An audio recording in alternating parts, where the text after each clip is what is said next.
કરે તો કંઈક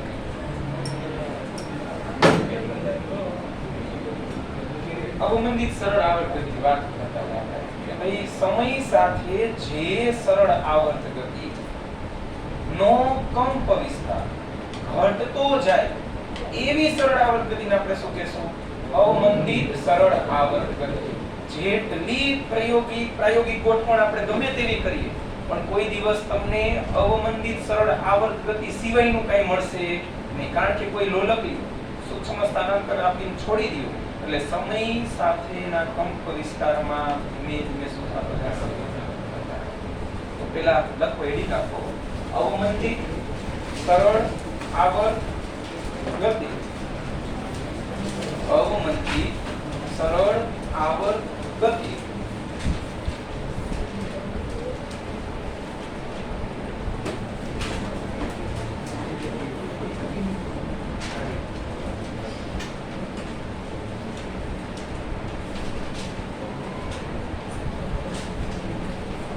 સમજાવો. પેલો પોઈન્ટ, આપણે જાણીએ છીએ કે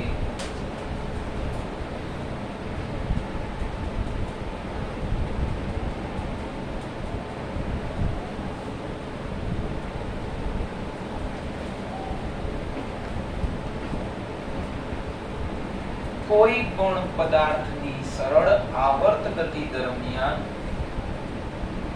કોઈ પણ પદાર્થની સરળ આવર્ત ગતિ દરમિયાન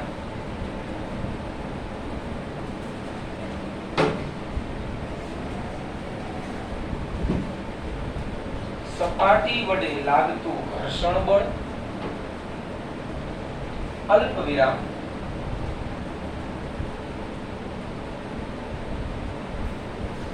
જો પદાર્થ હવામાં દોલન કરતો હોય તો હવા વડે લાગતું, જો પદાર્થ હવામાં દોલન કરતો હોય તો હવાના અણુ વડે લાગતું ગતિ અવરોધક બળ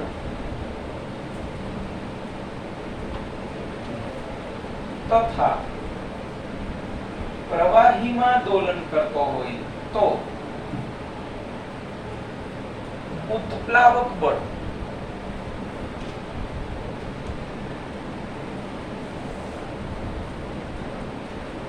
પ્રવાહીમાં દોલન કરતો હોય તો ઉત્પ્લાવક બળ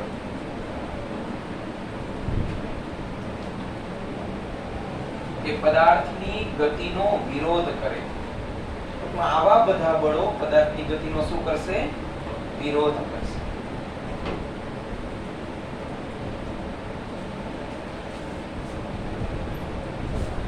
અને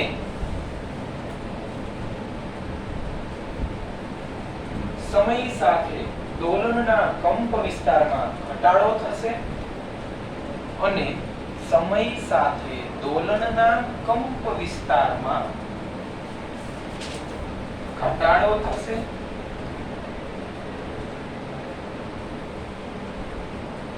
પદાર્થની આવી ગતિને અવમંદિત સરળ આવર્ત ગતિ કહેવાય.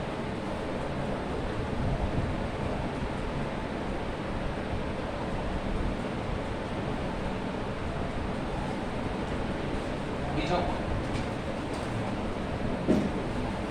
આ હજી ખાલી વ્યાખ્યા આપણે સમજીએ. અવમંદિત એટલે શું કે ભાઈ સામાન્ય દોલન હોય પણ એ દોલન જ્યારે પદાર્થ કરતો હોય ને ત્યારે એની ગતિની વિરુદ્ધમાં આવા બધા બળો લાગતા. જો કોઈ હિંચકો હોય, તમને કદાચ ખબર હોય તો હિંચકાનું જે ઓલા હોય ને કળ શું કહેવાય, આકડિયા ખબર છે ને, એમાં આવી રીતે હોય તો એમાં એક બે વચ્ચે સંપર્ક બળ હોય એટલે કે બે વચ્ચે લાગતું ઘર્ષણ બળ એ હંમેશા હિંચકાની ગતિનો શું કરશે? તમે એક વખત હિંચકાને બળ આપી છોડી દીધું તો શું એમનું ચાલુ જ રહેશે? નહીં. સમય સાથે એના કંપ વિસ્તારમાં શું થશે? ઘટાડો.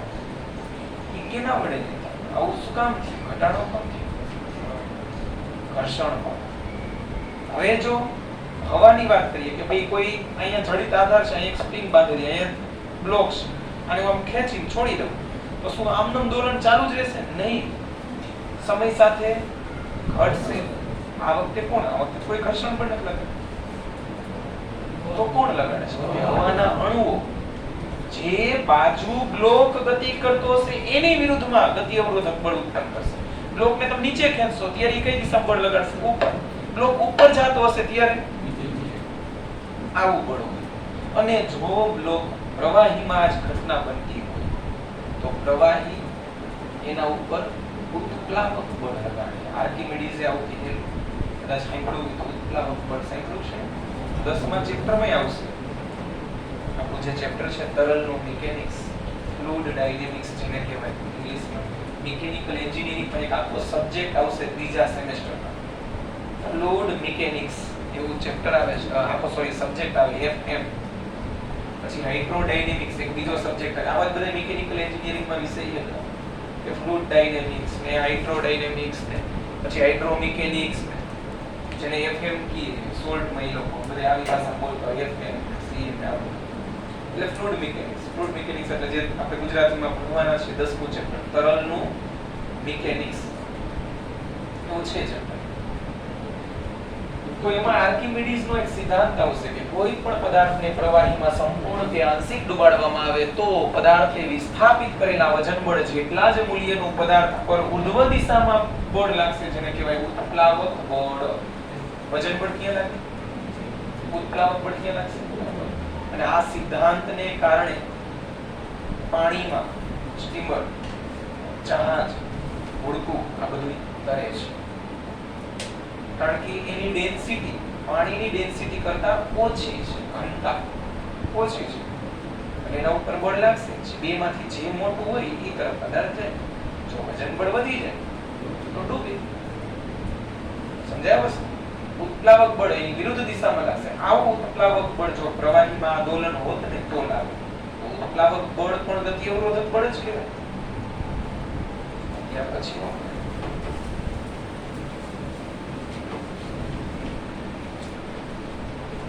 આકૃતિમાં દર્શાવ્યા મુજબ એમ દળના બ્લોકને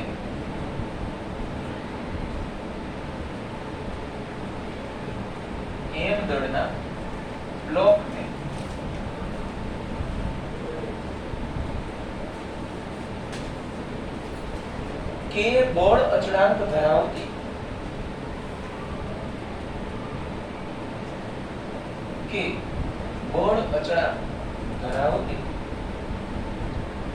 સ્પ્રિંગના મુક્ત છેડે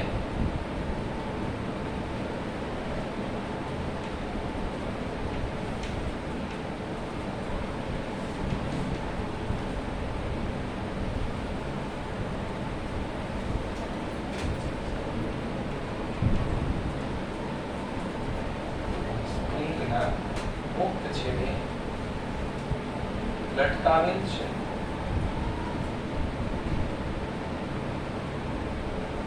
પછીનો જો બ્લોકને સંતુલન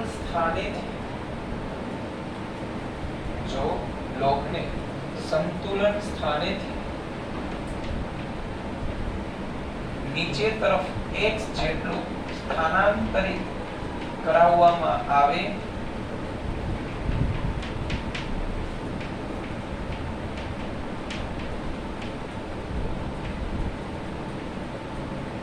નીચેની તરફ x જેટલું સ્થાનાંતરિત કરાવવામાં આવે તો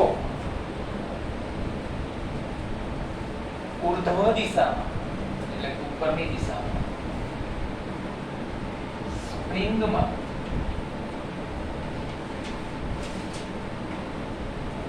પુનઃસ્થાપક બળ F1 બરાબર -kx લાગે.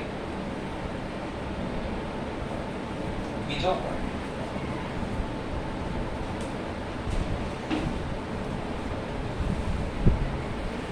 અહીં બ્લોક હવાના માધ્યમમાં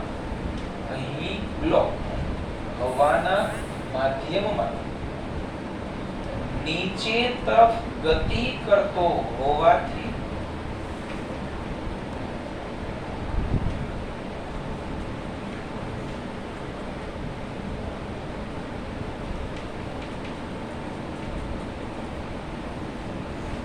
નીચે તરફ ગતિ કરતો હોવાથી હવાના અણુઓ વડે ઉપરની તરફ ગતિ અવરોધક બળ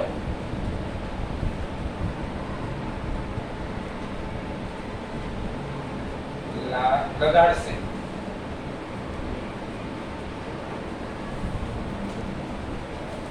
જેનું મૂલ્ય પદાર્થના વેગના સમપ્રમાણમાં અને તેની વિરુદ્ધ દિશા હોય છે.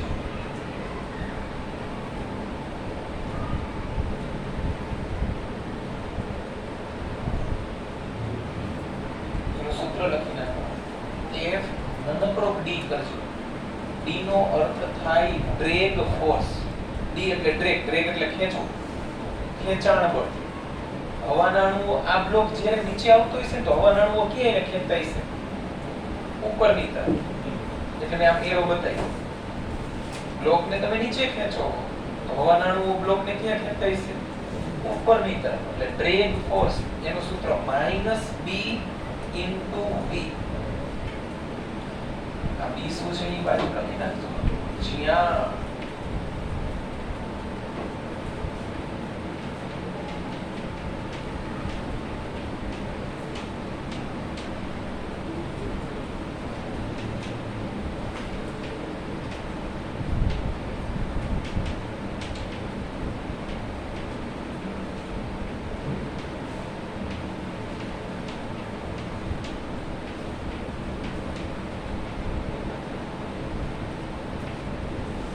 જ્યાં v બરાબર અવમંદન અચળાંક, જેનો એકમ શું થાય? ન્યૂટન સેકન્ડ પ્રતિ. બનાવીએ v ને કરતા બનાવો તો v ક્યાં છે? છેદમાં f ના છેદમાં v. f નો એકમ શું હોય? ન્યૂટન. વેગ નો એકમ મીટર પ્રતિ સેકન્ડ. ક્યાં ગયું? બસ આવું એકમ યાદ ન રાખવાનો, સૂત્ર યાદ રહે એટલે બધું આવડે. કેટલા બળ ભેગા થયા? બે. બેની દિશા એક સરખી છે, ઉપર તરફ જ. તો પરિણામી બળ બે નો શું થાય? સરવાળો કહી શકાય. હવે જેવું અહીંથી હું ખેંચ છોડીશ ને એટલે ઈ પદાર્થ ગતિ કરે એ કયા બળને કારણે ગયો કહેવાય? આ બેના સરવાળા. ગતિ કરે છે એટલે ન્યૂટન નો નિયમ આધાર બરાબર b નો પહેલા હું સરવાળો કરાવીશ. જે આવે એનું નામ આપી દઈશ સમીકરણ નંબર 1. પછી કહીશ કે ન્યૂટનના નિયમ મુજબ ગતિ કરે આધાર બરાબર મધર સમીકરણ 2. એક અને બેને સરખાવીશ. થિયરી પૂરી. સમજાય આપી? બે ની જોઈ લો દિશા કઈ દિશામાં? ઉપર. જે બ્લોકને ક્યાં ખેંચો? નીચે તરફ. ક્લિયર આટલું?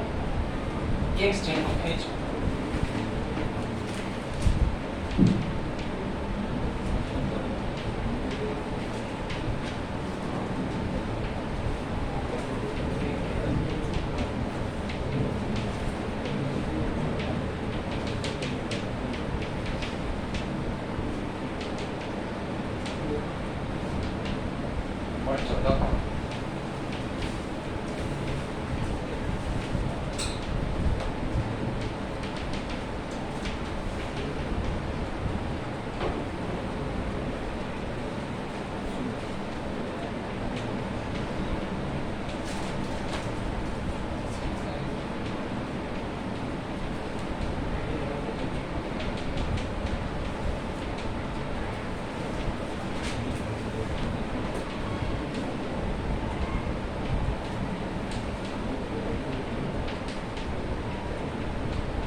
જ્યારે બ્લોકને એક જ મિનિટ લખવા પછી રાખજો.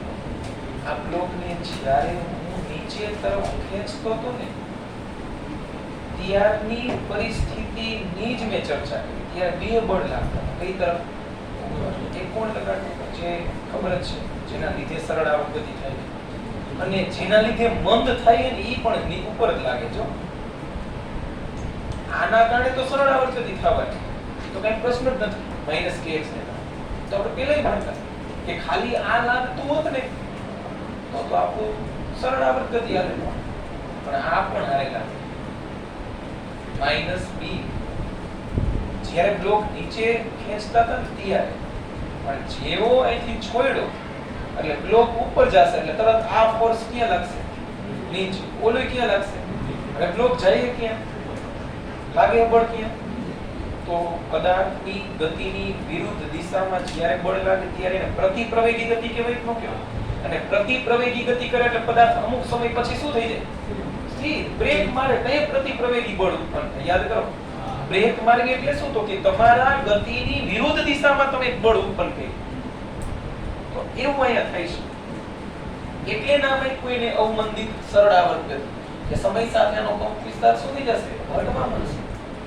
આના પછીના પ્રશ્નમાં આપણે કંપ વિસ્તારની વાત કરશું, આના ઉકેલની વાત કરશું. આ કેવી રીતે એકવાર જોઈએ. 1 અને 2 બંનેની દિશા સરખી છે એટલે મેં સરવાળો કર્યો. સરવાળો જ કહેવાય -ax -b. આના કારણે પ્રવેગી ગતિ મળે એટલે f = m. એની જગ્યાએ સ્થાનાંતરનું ડબલ વિકલન થાય કારણ કે મારે આ મેળવવું છે. પ્રશ્ન એમ પૂછશે કે અવમંદિત સરળ આવર્ત ગતિ માટેના વિકલ સમીકરણનું સૂત્ર મેળવો. એટલે અહીં સુધી આવવાનું તમારે વિકલ, ખાલી ન નહીં, વિકલન નહીં, વિકલ ખાલી ન કાઢ નાખવાનું. આ વિકલ સમીકરણ કહેવાય. વિકલન સમીકરણ ન હોય, હકીકતમાં વિકલન જ છે, પણ સમીકરણ બોલો તો શું બોલવાનું? ખાલી વિકલ સમીકરણ. એટલે પ્રવેગ કોનું વિકલન કહેવાય? સ્થાનાંતર. કેટલી વાર? વેગ કોનું વિકલન કહેવાય? સ્થાનાંતર. કેટલી વાર? આ તો હતું જે આ માઈનસ વાળા બધાની પદને આ બાજુ લીધા, સામે 0 થઈ ગયું.